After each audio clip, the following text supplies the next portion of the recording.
بسم اللہ الرحمن الرحیم۔ السلام علیکم ورحمۃ اللہ۔ پاکستان کے اوپر اس وقت چاروں جانب سے حملہ کر دیا گیا۔ پاکستان کے اندر آپ حالات کو دیکھیں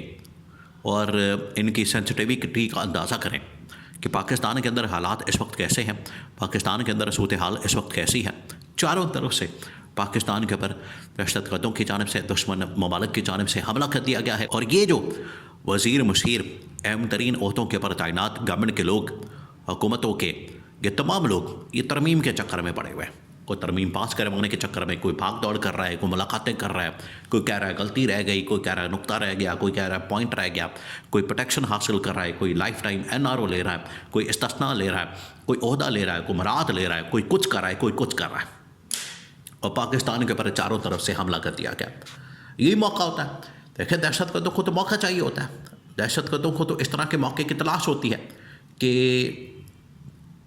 قوم جو ہے، ادارے جو ہے، وہ ایک جانب اپنا سارا کا سارا فوکس کریں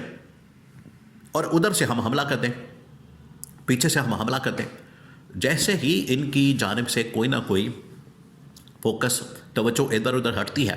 تو ہم حملہ کر دیں۔ جب دہشت گردوں کو موقع ملا، انہیں یہ بڑا نادر موقع لگا کہ یہ تو بڑا زبردست ٹائم ہے، بڑا زبردست موقع کہ یہ سارے اپنی ترمیموں کے چکر میں پڑے ہوئے ہیں، توجہ ان کی ادھر ہے، تو ہم حملہ کر دیں۔ پھر پاکستان کے اوپر حملہ کر دیا گیا۔ اب جو حملے کیے گئے ہیں یہ بہت بڑے حملے ہیں، اور یہ صرف اب معاملہ پاکستان کی حد تک بھی محدود نہیں، یہ بھی آپ نے اس کو ذہن میں رکھنا، آپ نے اس کو سمجھنا کہ اب یہ معاملہ پاکستان کی حد تک محدود نہیں ہے، کیونکہ یہ پورا خطہ، پورا کا پورا خطہ اس وقت اس کی لپیٹ میں آ چکا ہے، پورا کا پورا خطہ۔ یہ بڑی خطرناک چیز ہے، بہت خطرناک اور خوفناک۔ پہلے تو دیکھیں پاکستان کے اندر حملہ ہوا اسلام آباد میں، کیپٹل میں، دارالحکومت میں۔ سیکنڈ حملہ ہوتا ہے، اور دارالحکومت کے اندر اسلام آباد کے اندر جو حملہ ہوا ہے وہ پاکستان کی پولیس کے اوپر کیا گیا، یہ پاکستان کی فورسز کو ٹارگٹ کیا گیا، نشانہ بنایا گیا۔ پہلا حملہ اسلام آباد میں پولیس کو ٹارگٹ کیا گیا، نشانہ بنایا گیا۔ سیکنڈ حملہ بانا کے اندر کیڈٹ کالج، جس میں تقریباً کو 600-700 لوگ وہاں پر موجود، اور تقریباً کو 5 سے 10 دہشت گردوں نے وہاں پر آ کے اس کو یرغمال بنا لیا۔ اس کے بعد وہ تقریباً کوئی 24 سے 36 گھنٹے معاملہ چلا، بہرحال آپریشن ہوا بڑا زبردست۔ فورسز نے ان کو سلام، اور انہوں نے بڑی زبردست حکمت عملی کے ساتھ آپریشن کیا کامیابی سے، اور وہاں پر دہشت گردوں کو جہنم حاصل کیا۔ لیکن اس کے ساتھ ساتھ ایک اور بڑی حیران کن قسم کی ڈیولپمنٹ ہوئی، وہ یہ کہ جس طرح سے پاکستان میں دارالحکومت اسلام آباد کے اوپر حملہ ہوا، بالکل اسی طریقے سے بھارت کے دارالحکومت دلی کے اوپر حملہ ہوا، اور اسی طرح سے افغانستان کے دارالحکومت کابل میں حملہ ہوا۔ اب آپ نے اس کو سمجھنا ہے، یہ آپ نے ڈاٹس کو کنیکٹ کرنا ہے تاکہ آپ کو سمجھ آ سکے کہ یہ جو حملے ہو رہے ہیں، ایک تو کیا پیغام دیا جا رہا ہے، پاکستان کو کیا پیغام دیا جا رہا ہے، اس خطے کو کیا پیغام دیا جا رہا ہے۔ دیکھیے، ایک بات آپ ذہن میں رکھیں، جب بھی کوئی لڑائی ہوتی ہے، جھگڑا ہوتا ہے 2-3 پارٹیوں کے درمیان، لوگوں کے درمیان، تو کچھ ایسے لوگ ہوتے ہیں سازشی قسم کے، ان کے لیے یہ موقع مل جاتا ہے کہ ٹھیک ہے، ہم اس میں سے فائدہ اٹھاتے ہیں، ان کے اوپر حملہ کرتے ہیں۔ اب جس طرح سے یہ 3 ممالک پچھلے تقریباً کچھ 6 مہینے سے پاکستان، انڈیا، افغانستان آپس میں لڑ رہے ہیں، کوئی ایک دوسرے کے اوپر حملے کی بات کر رہا ہے، کوئی جواب دینے کی بات کر رہا ہے، اور باقاعدہ ان کے درمیان جنگ ہو چکی ہے، دونوں کے درمیان، پاکستان انڈیا کے درمیان بھی اور پاکستان افغانستان کے درمیان بھی، بارڈر کے اوپر، یہ پچھلے 6 مہینے میں، جس کی وجہ سے جو دشمن طاقتیں ہوتی ہیں، جو دہشت گرد عناصر، نان اسٹیٹ ایکٹرز، ان کو یہ موقع مل جاتا ہے، انہیں تو پتہ لگ گیا کہ یہ تو ان کی کمزوری ہے، اس کے اندر تو ان کی ویکنس ہے، یہ اب آپس میں دست و گریبان ہیں، آپس میں لڑے ہیں، اور آپس میں ان کی بنتی نہیں، ایک دوسرے کے ساتھ بیٹھنے کو تیار نہیں، ڈیڈ لاک ہے، مذاکرات نہیں کرتے، بات چیت نہیں کرتے، اور ان کی کمیونیکیشن نہیں ہے۔ یہ بڑا زبردست موقع ہے۔ ایک تو اس سے فائدہ حاصل کیا دہشت گردوں نے، اور انہوں نے پھر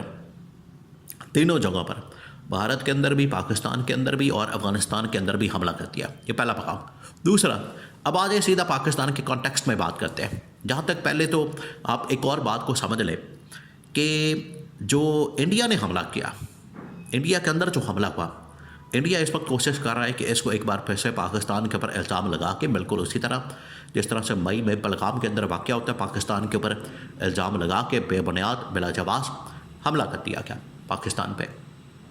اب دوبارہ سے کہانی گاڑا ہے، کہانی بنا رہا ہے اور حملے کا جواز پیدا کر رہا ہے، تو یہ انڈیا کے لیے پہلا تو پیغام field marshal army chief general Asif Munir کی جانب سے اور پوری پاکستانی قوم کی جانب سے دے دیا گیا کہ اب آپ نے اس طرف دیکھنا بھی نہیں، آپ نے جرت بھی نہیں کرنی، آپ نے اس طرف آنے کی کوشش بھی نہیں کرنی، ورنہ منہ توڑ جواب دیا جائے گا۔ یہ ان کو بتا دیا گیا، منہ توڑ جواب دیا جائے گا، منہ توڑ جواب ملے گا، تو آپ یہ جو مسئلہ ہے اپنے ملک کے اندر خود ہی حل کرنے کی کوشش کریں۔ اب آ جائیں پاکستان کے اوپر جو حملہ ہوا ہے، سب سے پہلے جو اہم ترین چیز دیکھنے والی ہے، دیکھیں عمران خان ان کو بڑا عرصہ پہلے آگاہ کر رہا تھا، بتا رہا تھا،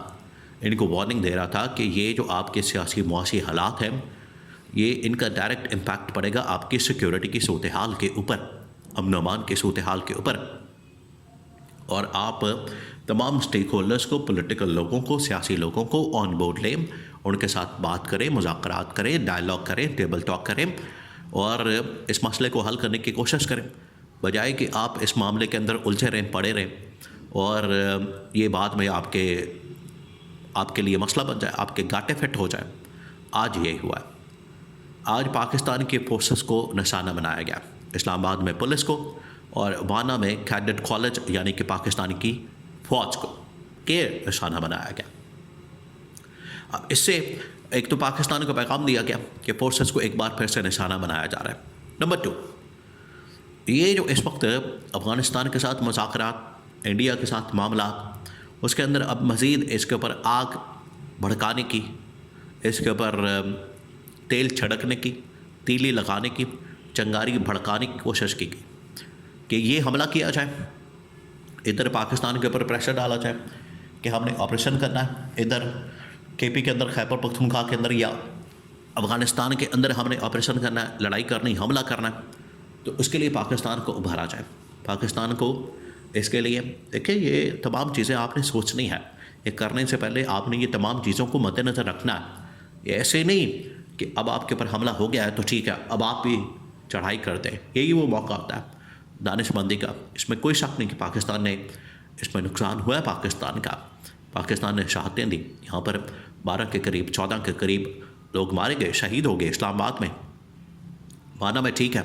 وہاں پر کوئی شہید نہیں ہوا، لیکن یہ ایک بہت بڑا سیکیورٹی لیپس تو ہے کہ کسی بھی جگہ پر وہ آ سکتے ہیں۔ وہ بالکل اے پی ایس ٹائپ، جس طرح سے آرمی پبلک اسکول کے پر 2014 میں حملہ ہوا تھا، یہ بالکل اسی کا ایک رپیٹ ہو سکتا تھا، لیکن اللہ کا شکر ہے کہ وہاں پر بچاؤ ہو گیا۔ تو اب یہ ابھارا جا رہا ہے ان کو، تو یہاں پر یہ اب دانش مندی کے ساتھ، سمجھداری کے ساتھ انہیں کام کرنا ہے۔ اسٹیبلشمنٹ کی جانب سے، پاکستان کی فوج کی جانب سے تو دہشت گردوں کو جواب دے دیا گیا اور انہوں نے بتا دیا ہے کہ یہ جو 2 حملے ہوئے ہیں اب اس کا جواب دیا جائے گا اور ہم کسی صورت اس طرح کے حملوں کو مستقبل کے اندر آنے والے دنوں میں برداشت نہیں کریں گے۔ ان کو توجہ سیکیورٹی کی جانب دینی چاہیے بجائے اس کے سیاسی معاملات کے۔